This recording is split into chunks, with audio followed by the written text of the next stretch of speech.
अस्सलाम वालेकुम दोस्तों, तुसी देख रहे हो अपना पंजाब टीवी ते मैं तेरा मेज़बान अफजाल अहमद। सब तो पहले अपने चैनल ਨੂੰ करो सब्सक्राइब ते नाल ही लगी हुई घंटी ਨੂੰ दबाओ क्योंकि सारी लेटेस्ट और बेहतरीन वीडियो 250 तक पहुंचे सब तो पहले। लो जी दोस्तों, जिस तरह तुहानू पता है कि अपना पंजाब टीवी वीरां वास्ते रोज़ कोशिशां करता है कि अच्छे तो अच्छा जानवर और मकूल रेट ते जानवर लैके आइए। रोज़ इतना अज भी जनाब एक पहलन वैट की वीडियो लैके हाजिर होए। सब तो पहले मेरा कैमरामैन तुहानू वैट दिखाएगा तो मजीद गलबात करांगे मालिक दे नाल कि मालिक की डिमांड करते हैं। आला क्वालिटी के जानवर मिलते हैं जनाब अपना पंजाब टीवी ते। पहला वारा जनाब वैड़ी सुनती है, मूँह चू जनाब 4 दंद है, पूरी जनाब मजबूत वैड़ है, गर्मी बर्दाश्त करने वाली है। थब्बे तो जनाब चढ़ा है वैड़ के थले, पूरी जनाब माशाल्लाह मजबूत है जी। कादी शान बड़ा आला है जी माशाल्लाह, बहुत ही खूबसूरत है, लाजवाब जानवर है। थन देखो जनाब पहलन हो गए माशाल्लाह, कैसा लगे है वैड़ नूं, पूरियां विरलां दे माशाल्लाह थन लगे है। फ्रीजिंग जनाब क्रास है, बिल्कुल पतली बरीक ते छोटा छोटा वैड़ नूं जनाब कन लगे है। भाई अली थोड़ा टोरिया जिन्हों ही फड़ के माशाल्लाह, बहुत ही खूबसूरत है, लाजवाब जानवर है। लोकेशन वीरां नूं दस दें, तहसील दीपालपुर, जिला उकाड़ा। आला क्वालिटी के जानवर मिलते हैं जनाब अपना पंजाब टीवी ते। दोस्तों की खातर इंशाल्लाह जनाब इस तरह ही मेहनत करते रहेंगे। कद शान बड़ा आला है जनाब वैड़ का, देख सकते हो 10 फुट लम्मी वेल है जनाब वैड़ की माशाल्लाह। देखो ऑर्डर क्वालिटी बड़ी लाजवाब है।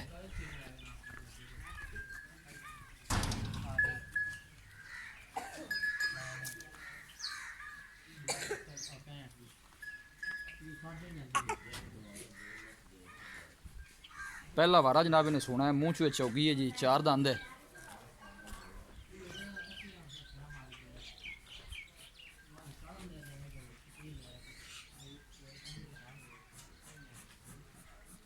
जानवर दिखाने की इंशाल्लाह जनाब पूरी तसल्ली करावांगे।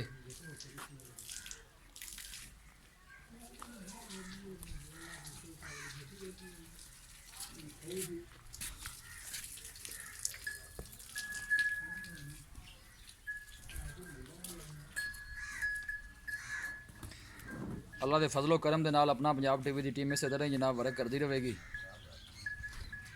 थन चढ़े की माशाल्लाह बड़ी खूबसूरत वैड़।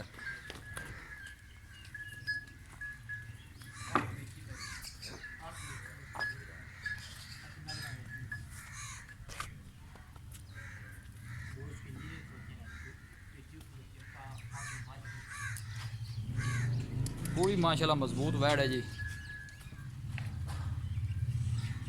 जानवर दिखाने की इंशाल्लाह जनाब पूरी तसल्ली करावांगे, किसी चीज़ की कोई कमी नहीं रह जाए। चारे नुकरां तो जनाब जानवर दिखावांगे माशाल्लाह, देख सकते हो।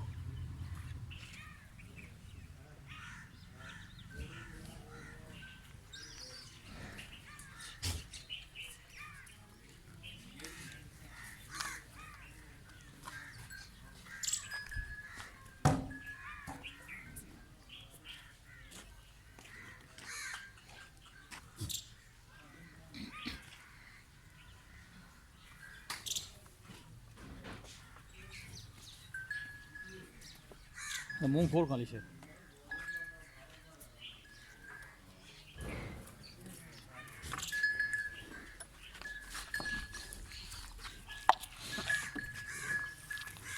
बटे छड़ दे।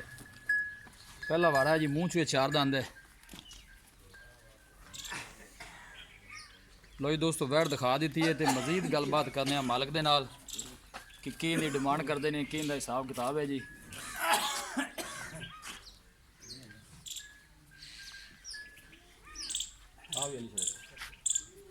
अस्सलाम वालेकुम जी। वालेकुम भाई अली शर की हाल है? शुक्र है तबीयत से ठीक है? अच्छा ये वैड़ जी आप विखाई है हाँ जी। जनमेंट पक्का सुआ कितना सुन पहला सुबह सुन पहला वारा सुनती है? हाँ जी। दिन किन्ने को लैंदी सून चू? लाए थे 4 तो 5 दिन ला जाए। 4 तो 5 दिन लै जाए। मूँह चू किन्ने दंद है? 4 दिन मूँह चू 4 दंद है, ठीक हो गया। डिमांड की करता जिंदी प्यार मुहब्बत वाली डिमांड प्यार मुहब्बत वाली करनी है जिन्हें तो आप जानवर सेल कर देगी। 4,40,000 4,40,000 रुपया। 4,40,000 भाई अली शर ज़्यादा नहीं था?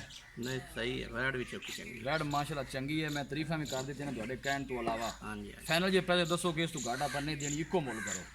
चलो 30 ही फाइनल दे दे पक्की। 4,30 दी? हाँ जी। मैं कहूँगा 4,30 भी यार भाई अली शर ज़्यादा है। नहीं बस कोई माड़ा बंदा लैन आ ही जाता है तो यार इन्ना रेट ना किया करो। नहीं 1,500 का वादा घाटा उसी और नहीं होना। अच्छा जी। हाँ जी पक्का। 4,30 घट नहीं करनी? नहीं जी ठीक है, मेहरबानी जी। ਲਓ ਜੀ ਦੋਸਤੋ ਵੈਟ ਦਿਖਾ ਦਿੱਤੀ ਹੈ ਤੇ ਮਾਲਕਾਂ ਡਿਮਾਂਡ ਕੀਤੀ ਹੈ 4,40,000 ਰੁਪਏ ਔਰ ਫਾਈਨਲ ਕਹਿੰਦੇ ਨੇ ਕਿ 430 ਚ ਵੈਟ ਦੇ ਦਿਆਂਗੇ। ਕਿਸੇ ਵੀ ਸਾਡੇ ਵੀਰ ਬਾਈ ਨੇ ਜਾਨਵਰ ਖਰੀਦਣਾ ਹੋਵੇ ਸਾਡਾ ਰਾਬਤਾ ਨੰਬਰ ਹੈ 0301 45 52 144। ਇਸ ਨੰਬਰ ਤੇ ਸਾਡੀ WhatsApp ਬਣੀ ਹੈ। ਅਸੀਂ ਉਮੀਦ ਕਰਨੇ ਹਾਂ ਕਿ ਸਾਡੇ ਦੋਸਤਾਂ ਨੂੰ ਅੱਜ ਦੀ ਵੀਡੀਓ ਬੇहद ਪਸੰਦ ਆਵੇਗੀ। ਵੀਡੀਓ ਪਸੰਦ ਆਵੇ ਲਾਈਕ ਤੇ ਸ਼ੇਅਰ ਜ਼ਰੂਰ ਕਰੋ। ਮਿਲਾਂਗੇ ਇੱਕ ਅੱਛੀ ਔਰ ਲਾਜਵਾਬ ਵੀਡੀਓ ਦੇ ਨਾਲ। ਆਪਣੇ ਮੇਜ਼ਬਾਨ ਅਫਜ਼ਾਲ ਅਹਿਮਦ ਨੂੰ ਦਿਓ ਇਜਾਜ਼ਤ। ਅੱਲਾ ਨਿਗਹਿਬਾਨ।